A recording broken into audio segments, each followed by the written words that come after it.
Firstly, I think it's quite important to sort of set the scene in terms of the voluntary sector, what's actually happening in the voluntary sector, to which leaders in the sector have to respond, whether they're responding to these generic issues or whether they're responding to specific issues relating to their charities and their particular passion. Well, I think I think it's worth repeating the level of challenge that's around in the sector at the moment. I described the Blair era and the Brown era to a certain extent as a golden age. Nobody really believed me at the time, but of course we did see significant increases in interest and public spending on the voluntary and charitable sector during that period.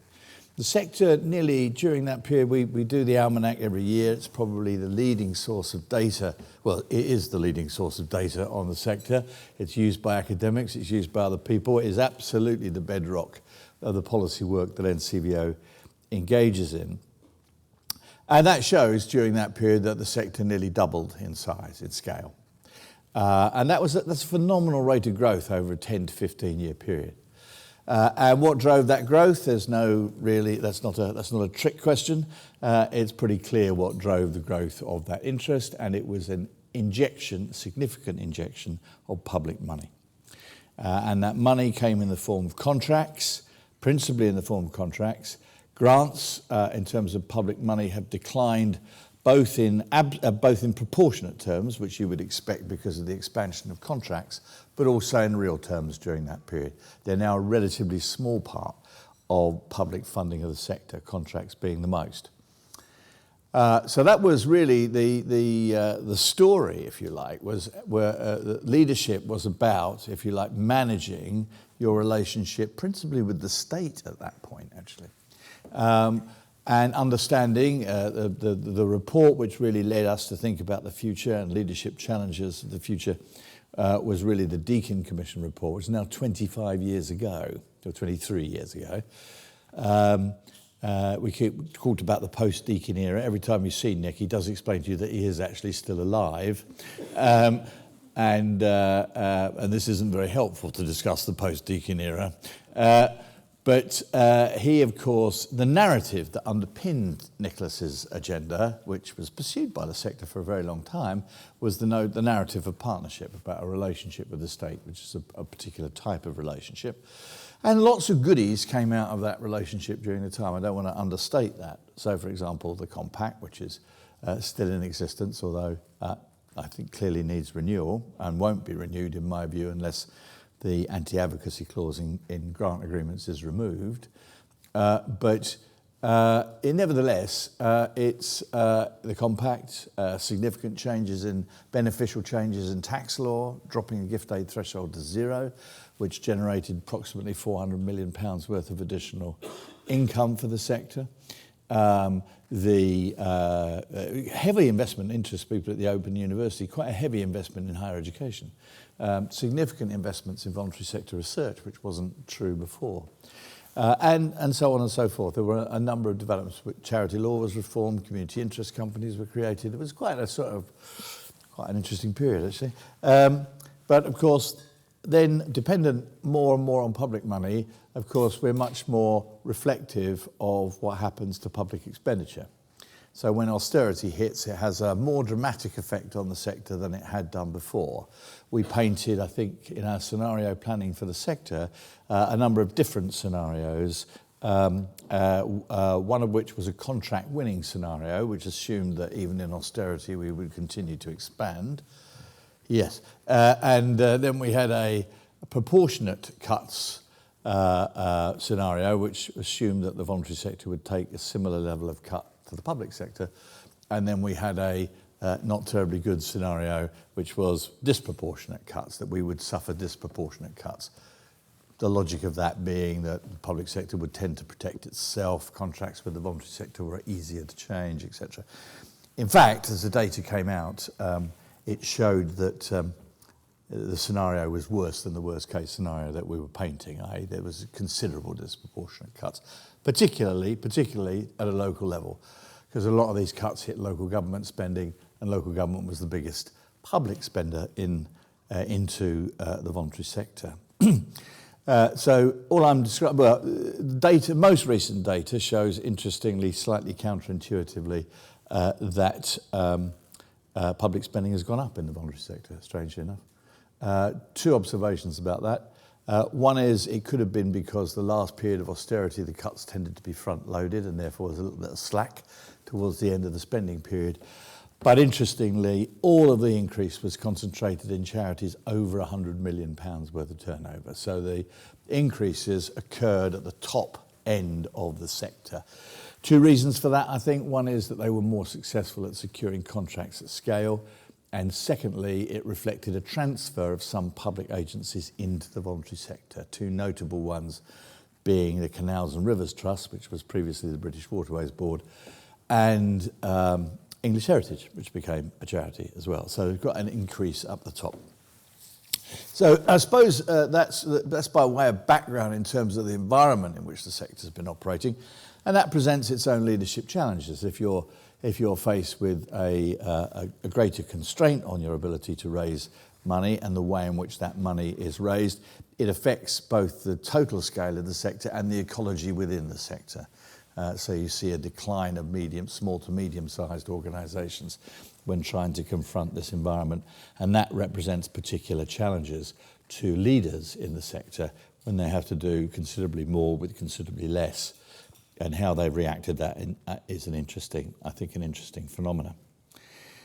What have we seen? Well, there's been two phenomena. One is increased collaboration and merger activity, which is but the other is, of course, increased and frenetic competition between organisations, in particular between large and small, between local and national. Quite a much more competitive environment, which has been set by the sorts of procurement that the public sector is principally involved in. There aren't any surprises there. So increased competition. I think also the way in which contracting has been done, particularly in large-scale programmes like the Work Programme and Transforming Rehabilitation, have tended to disadvantage voluntary organisations that cannot really operate at the sort of scale that the large private sector providers can. So they won most of the prime contracts, and voluntary organisations tended to be subcontractors, if at all, anything at all.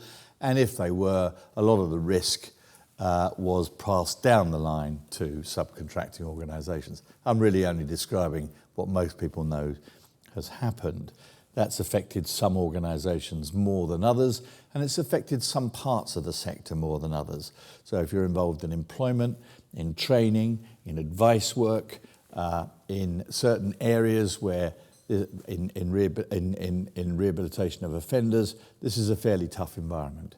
And you've seen it become tougher and tougher and tougher. We did an analysis trying to look at the impact of austerity on different sorts of organisations, and we looked at whether the part that you were involved in was essential to government policy, whether you were likely to win contracts, and also we looked at the aggregate level of assets available to certain parts of the sector.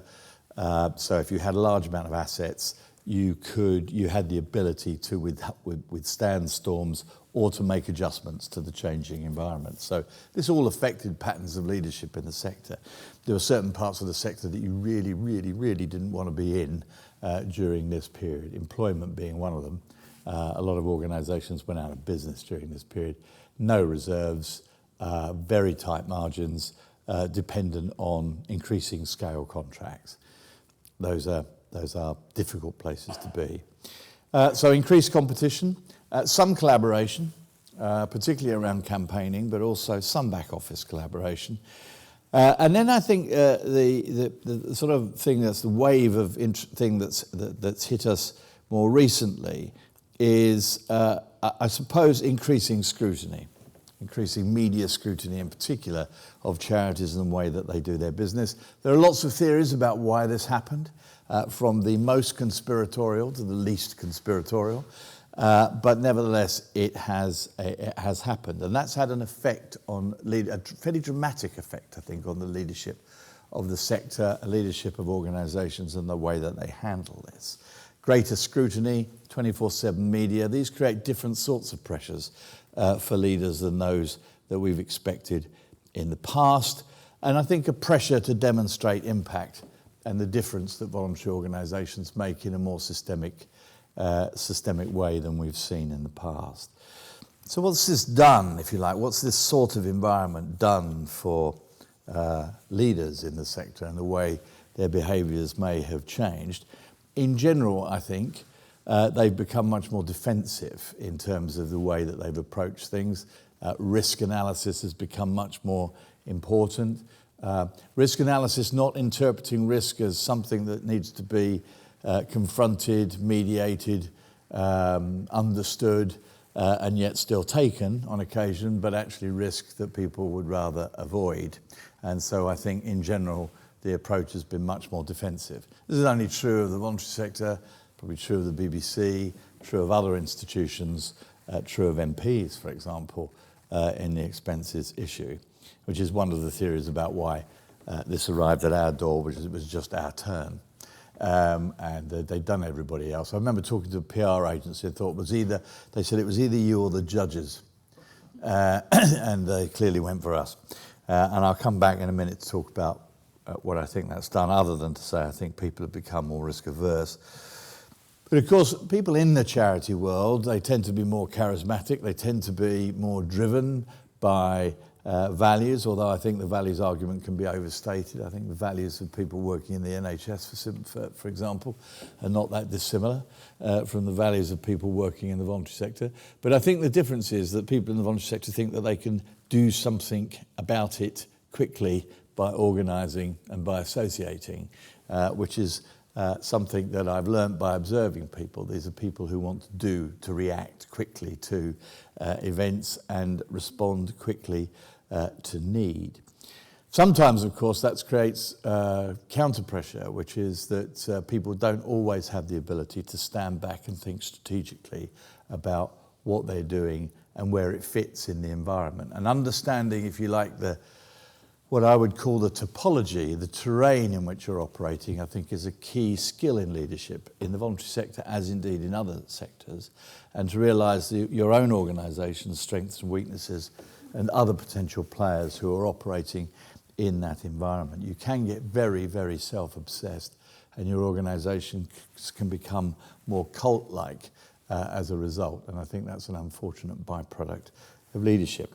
So one of the great criticisms of the sector over the last 2 years, of course, you don't need reminding, is Kids Company.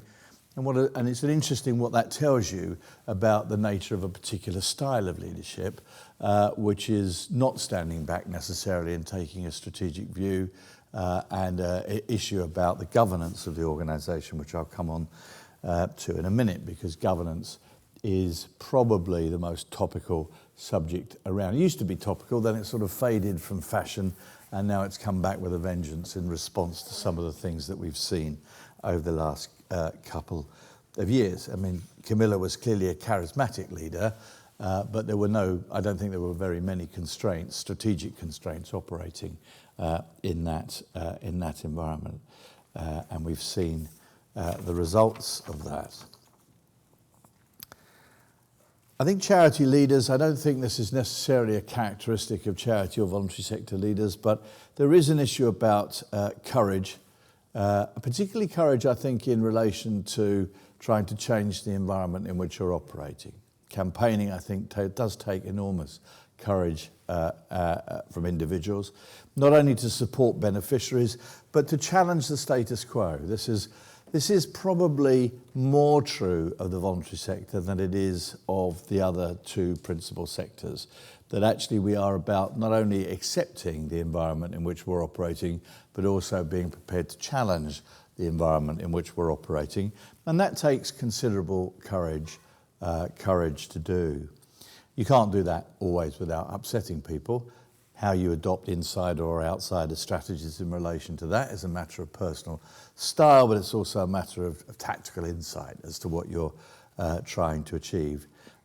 If you operate the inside track too much, people think you're not doing very much. If you operate it too much, people think you've just gone bonkers and they're not listening to you anymore. So you have to, I think, manoeuvre in that space as a leader. So there's another leadership characteristic that I'm pulling out here, which is not just about courage, but it's about your ability to flick between outside and insider strategies depending on the context and where you're engaged. But that sort of influencing the environment tends to be a characteristic more of leadership in this sector, I think, than in others. Be interesting to see. So social enterprise sector is very interesting and emerging part of the sector, or not part of the sector, depending on who you talk to, or a verb or a noun, depending on who you talk to.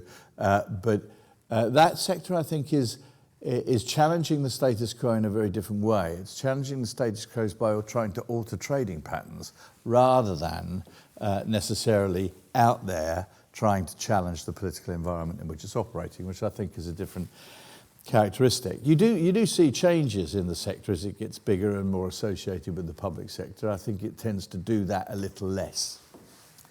I'm not saying that people who contract can't campaign. That's clearly a nonsense.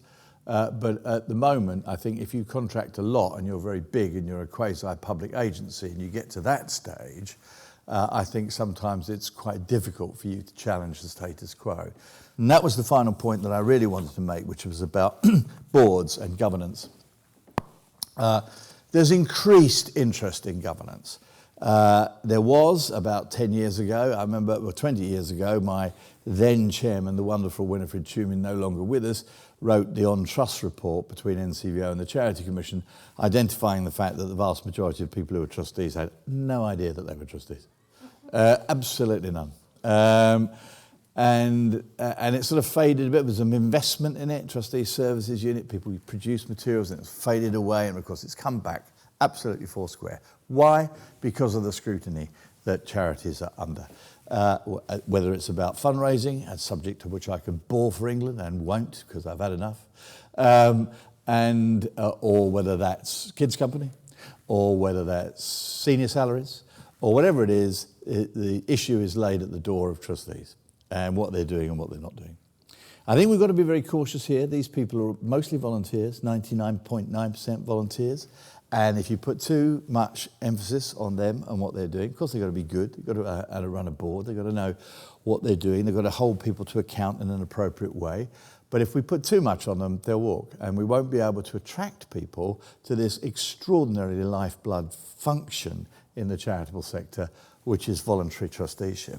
So we've got to be careful. We've got to go at a pace that they can understand, at a pace that people... And I think there's a willingness. I spoke earlier this week at a conference organised by the Institute of Fundraising about trustees and fundraising, because one of the things that emerged through the review that I did last year about fundraising was the importance of trustees understanding not just what charities were raising, but how they were raising the money and the effect, potential effect on reputation. So I think trusteeship is important.